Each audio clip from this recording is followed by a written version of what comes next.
Welcome back to Just Kicking It. I go by Polo Show and I'm with the homie. The only real one, Young Toro. What's You up? already know what it is. Yeah.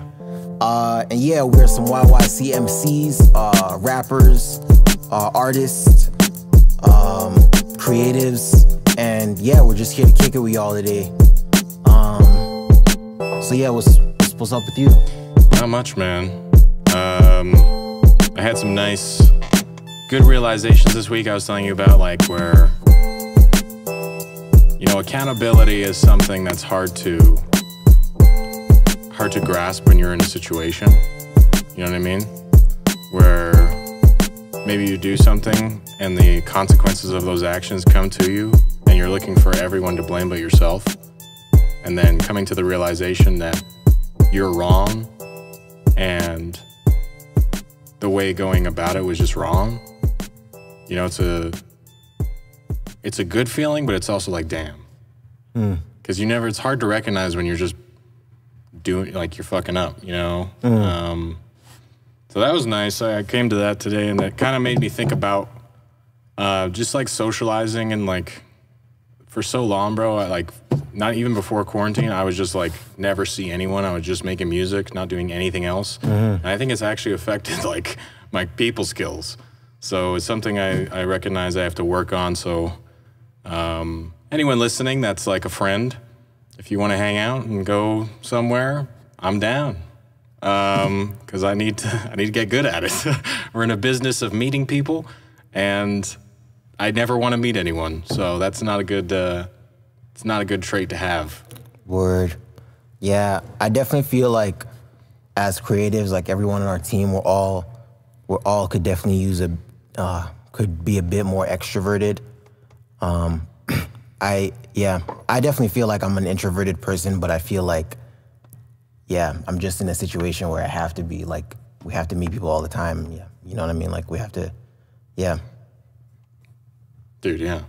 So, like, yeah, so I know what you mean, and I feel like by no means am I an expert at it. I feel like I'm still, like, growing. I feel like, you know, I'm still, like, developing. But, yeah, self-awareness, that's the first step, right? Like, being aware. Yeah, man, I don't know. I feel like awkward shit happens all the time, or just not awkward, just, I don't know, just. Like meeting new people? Or? Yeah, just meeting new people. Like, I just, like, you know, I don't know. Yeah. Fuck. I don't know. You know, and actually I noticed it for myself. I noticed it when we were doing the second cipher, and I was super quiet. And I think, like, even, like, when I was, like, younger, I would have had the confidence. That's really what it is. I would have had the confidence to make everyone feel comfortable and, like, make it, like, really fun. But I've just disregarded that part of myself for so long that I'm just used to just, like, chilling, not saying anything, letting the fucking. I can be in silence and be fine, but a lot of people are like, oh my God, like, I need to hear something. You know what I mean? So it's like adapting to those type of situations and knowing when you have to, like, almost switch it on. It's not like you're being fake. It's like a skill. Yeah. You know? I know what you mean. I definitely feel like when I was younger, I definitely wasn't very social at all. Like, maybe I had, like, a small group of friends. But I feel like, yeah, just knowing what we're doing and knowing where we're going, you know, I am aware as well. Like, I know that I have to, especially when I'm in a professional setting, right? I have to be more extroverted, basically. I have to be more of someone that can hold a conversation, more someone that can, like, listen, you know, have all those, like, be able to introduce myself quickly and not get, it really is, like, that's what networking is, right? It really is like, hey, my name is this is what I do, this, you know what I mean? And yeah, get all that information across. Yeah, I feel like I'm definitely not that person by nature, but it's like, you know what I mean? Like, we're in that situation. So yeah, it's good that word that you bring that up, because I feel like I could work on that as well. Absolutely, man. It's, I think it'll actually be, like, just as beneficial. It honestly, like, we had that conversation with Cam last week, and he was talking about, like, how important networking is. He's like, I think he said something along the lines. I don't want to misquote him, but he said something like, it's almost as important as the music. And at first when he said that, I was like, no, the music is, you know, my artist brain is like, the music is everything. What do you mean? Content. But then you really think about it, it's like, nah, that's really, that's exactly what this is. Like, the business of music is meeting people. And it's like, the old saying is like, it's who you know, what, not what you know. So like, even like, bro, we see all these rappers that are like the illest lyricists, like a Yellow Wolf seems to have an issue. He always has problems with people. And I think he's such a good artist and he makes such great music that if he was able, now I don't know this for a fact, this is just a hypothetical at this point because I don't know the guy. He could be the nicest guy in the world. But it seems like from my perspective, it seems like he has issues with certain people and like certain situations. And he's very like, gets drunk and like parties. Like I know he was in Calgary and he was doing like cocaine and shit. So you know what I mean? So that lifestyle is gonna lead to like bad communication skills and like bad interactions with people. And so even though he's such a skillful lyricist and such an incredible artist, it almost like detracts from like his music because he's not able to branch out like that. You know, you see like a Drake and he's literally the most friendly dude. Yeah, Drake is definitely, I feel like that's exactly, yeah. I feel like of Drake, J. Cole, and Kendrick, you know what I mean? I feel like that's the quality of Drake that the other guys that don't have. You know what I mean? Kendrick, we don't see him. J. Cole's the same thing, right? Like, I think Cole's like, he's like so, it's so weird, bro. Like the three of them are literally just like, here's Kendrick, here's Drake, and here's Cole, and Cole is literally like both of them. And then like Drake is one more, and then Kendrick's, yeah, but I know what you're saying. Yeah, I mean like I feel like there was a point when Drake was like posting everything going on in his life. Like I feel like the Pusha diss changed all that. Yeah. And now he's like more like low key. Right. But we know that Drake is still like, he's the kind of person that's showing up to these like celebrity parties, right? Like, you know what I mean? Like whenever someone's doing like I don't know, you know what I mean? Like he's a socialite. Drake is also a socialite, right? And it's, right, there's no doubt that him being that way has gotten him far, right? Because he's in all these different rooms. He knows how to make the right friends, right? Like, and that's so important, right? Whereas I can imagine a Kendrick is just like, right. Yeah, like he's not trying to be talking to anyone, and he's not even trying to be at that party. Motherfucker's like, my music's so good, I don't need to go to this party. No, dude, something I remember hearing from my dad is Bill Clinton, one of the presidents, the 42nd or something. Yeah, 42nd president. My dad told me that he had this thing about him where whoever he was talking to, he would make them feel like the most important person in the world. So like he's the president of the United States, the most powerful person on the planet Earth. And he's talking to like Joe Schmo, the janitor, and making him feel like he's like the illest human alive. But that is like and he was a president, you know what I mean? Like that's a pretty big, obviously it doesn't take that much, but like that's just an interesting like thing to have. And I do think that is a part of even going anywhere in life, any business you're in. If you're in if I'm working at I remember I was working a sales job at Good Life. It was terrible because I was so grumpy and I didn't want to be there. And I was like, I would never open up. And the whole job is dependent on me opening up and like being like a nice person and so I think there's a lot of things that it plays into, but I don't know. It's a nice realization to have. You know what I mean? Like it's nice to look at yourself and be like, oh, I'm not doing well here. You know, you can keep putting it off, but eventually you're gonna have to like deal with that issue. Yeah. Word. Yeah. I don't know. I feel like we're growing every day, man. Yeah. But yeah, it's good that you bring this up. Yeah. I mean, maybe it'll help someone out there. Like, you know, like sometimes it sucks to fucking deal with yourself. Cause like, I think a lot of people have the same issues where they have like, everyone's like, yo, I got so much baggage and trauma. But you find that in every person you meet. Everyone has like a different type of baggage or something they bring along with them that they just don't deal with. You know what I mean? And so it's like, it's not even just like an artist thing. It's just like a human thing where, I don't know. It's very cool. I was even thinking about like, yesterday, my roommate was like, they say every 5 years you're like a different person. And so like, I'm interested to see what I'm like when I'm 40 years old, because I might look back on who I am right now and be like, I was such an arrogant, I don't know. It's just, you know what I mean? Yeah. Where you're like, you just keep getting wiser and wiser, and it's pretty cool. Life is awesome. Anyway, sorry. That's an interesting one. Yeah, you're a different person every 5 years. Yeah, I thought that was pretty cool. But yeah, I was gonna talk about Dre, Dr. Dre, and how he ushered in a sound with his debut album. And what does it mean to have your own sound? You know what I mean? Like, everyone's always saying that, like, they have their own sound, but what does that mean to you? I think that means,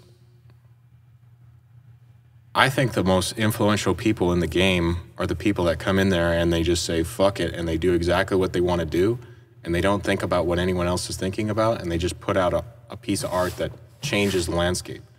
You know what I mean? Like, and having your own sound doesn't just lend to, like, I think that goes into everything, like having your own style of rapping, having your own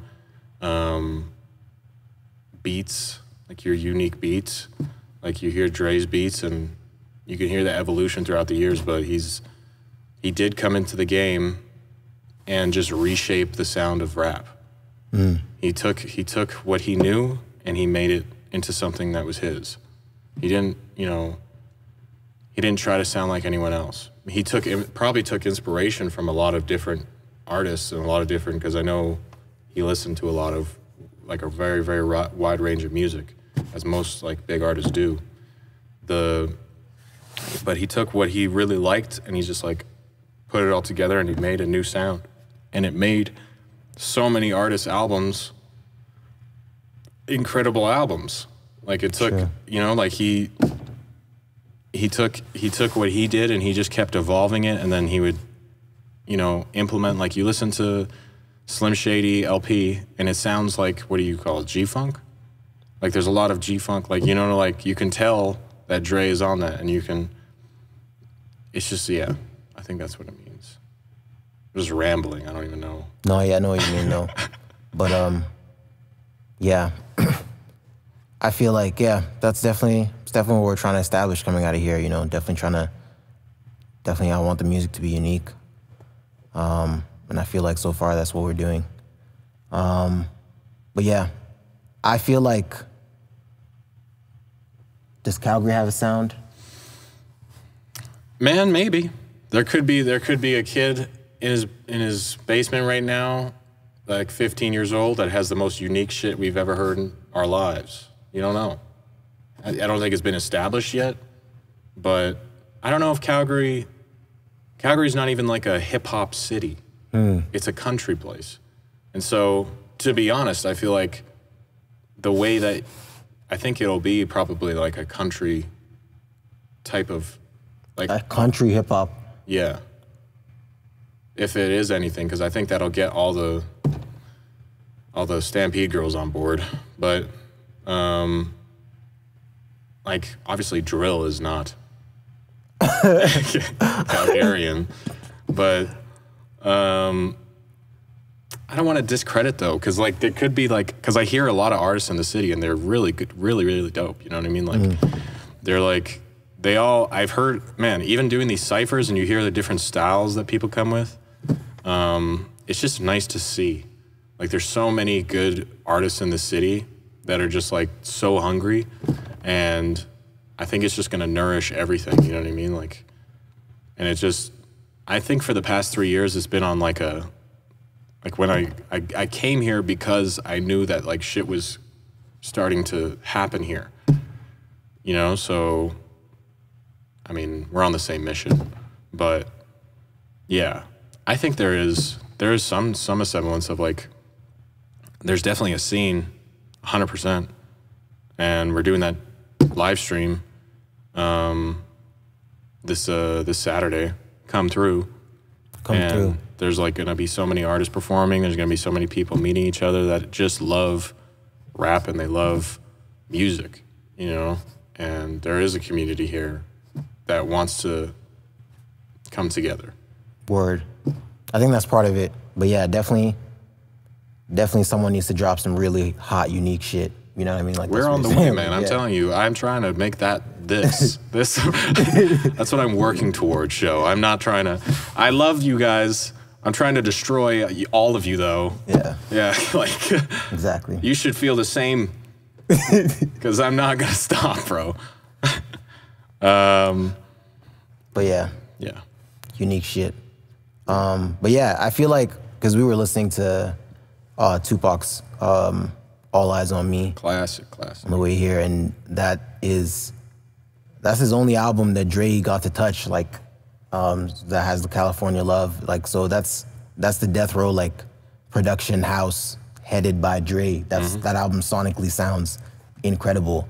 And I feel like, I don't know when that dropped, 94 or something, but again, it was like whenever it dropped, like listening to it now, we still are like, wow, this sounds great. You can imagine like when there was nothing else like that in the landscape and this popular person came with this sonically unique sound that obviously fucked up the landscape. Yeah, I want to bring this up because it's, you know, obviously it's what we strive for here. It's not to make the same old songs. Nah. Yeah. Yeah. Absolutely. Yeah, that shit is fire. Do we have anything else we wanted to?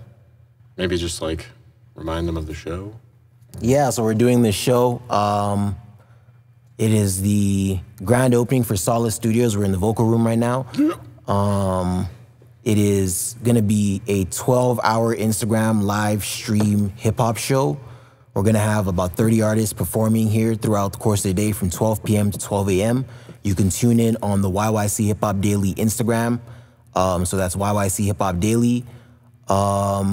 Yeah, it's gonna be lit. You know, a lot of artists. It's gonna be a big event for the scene. A lot of these artists are gonna be meeting each other for the first time.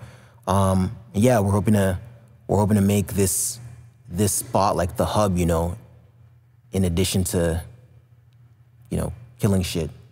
Word. Yeah. So definitely tune in. That is this Saturday, July 31st. Word. You want to do artist? Yeah. So, on to our artist motivation. We're reading from the Wing Chun Compendium.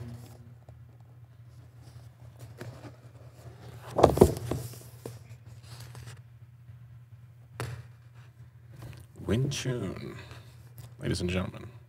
To know what is right and not do it is the worst cowardice. Cowardice? Cowardice? Is that it? Mm-hmm. I don't know if I know that word, man. What does that mean? Being a coward. Like you're, instead of saying you're a coward, you're cowardice.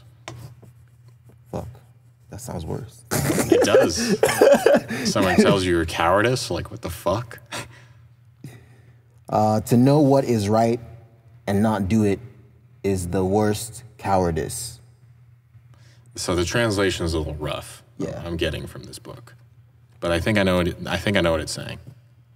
If you have a decision and you're literally like, there's good and bad outcome, and you recognize both outcomes, and you choose to make the wrong decision, you're a fucking coward. I don't know why that makes you a coward. Well, you know what? Because well, I mean, I feel easier. like the way the word coward, because it says the worst coward. Mm-hmm. You know, you're not even a coward. You're the worst coward. Yeah. You know, so I don't know the way it's like. It definitely is a translation thing, but it's like. You think it's because the harder decision is the good one, but the easy one is the bad one? That may be true of life, you know? That, yeah. But yeah, I think. You're afraid to take that You're afraid to take the right decision. It might be exactly like, it might be, you know, doing something there might be risk involved, but you know in your heart, like, yo, this is what we should do. I feel like, yeah. Damn, bro. You know, relating it back. It comes back to the show. That's deep. Yeah. But yeah, man, I feel like to know that this is the path that you should go on, even though there is a risk involved, and say, all right, you know what, we're not gonna take that risk. We're just gonna chill out. That would be a coward thing to do, is what? Yes. Not just a coward. That would be the worst coward thing to do. The worst cowardice. Yeah. Word. Shout out the Chinese idioms. Just shout out the Chinese. So yeah, that's what this book is, by the way. It's a martial arts book, but on all the pages it has, I think, a translation from like old Chinese idioms. So this is, imagine this is the shit that, like, if you were training on a hilltop, you know, like in the movies, yeah, where you have to like climb to the top of the mountain to just like fucking train. I'm trying to do that in real life, bro. that is the actual goal of mine. Except I'm gonna be rapping. As you're training and you're like, yo, master, can I take a break? He's just in Chinese or Cantonese just saying this shit to you, and you're like, yo, cowardice. Yeah, you're right. You're right, master. Like, nah, yeah, that's definitely how I see these. But yeah, man, I definitely would love to do that as well. Definitely go and train with the goats. I don't know, but I also am under the belief that Kung Fu is not real, bro. That's why. What the fuck does it even mean? That it's not real, bro. Like, it doesn't work. It only works in movies. Because yeah. The only people that can show it to us are the monks that are on those fucking mountains that never come out and show it. They're all 1,000 years old. Yeah. So, I don't know. Maybe it's real, maybe it's not. But that's a conversation for another day. Is it? Next topic, next podcast. Is Kung Fu real? I mean, yeah, I'm down. It's not. Like, I can bring some evidence, but yeah. You wanna hit us with that conclusion? Word. Thank you guys for kicking it with us today. I am the only real one. You can follow me at the only true soy. I gotta switch up my shit, man. I gotta just change everything. Lose all my streams. Follow YYC Hip Hop Daily on Instagram and Facebook. Make sure you follow lifted_ones at Instagram and Lifted1 Records on Facebook. You can find me. I'm gonna change my Facebook, so don't even worry. Make sure you follow at Solace Studio YYC. Is that right? At Solace Studios YYC. At Solace Studios YYC. Follow that. And for you, Show? Oh yeah, you can follow me at Polo Show YYC on Instagram and Facebook. Follow YYC Hip Hop Daily. That's also where we'll be doing the show. And yeah. Word. Peace out, y'all. Peace.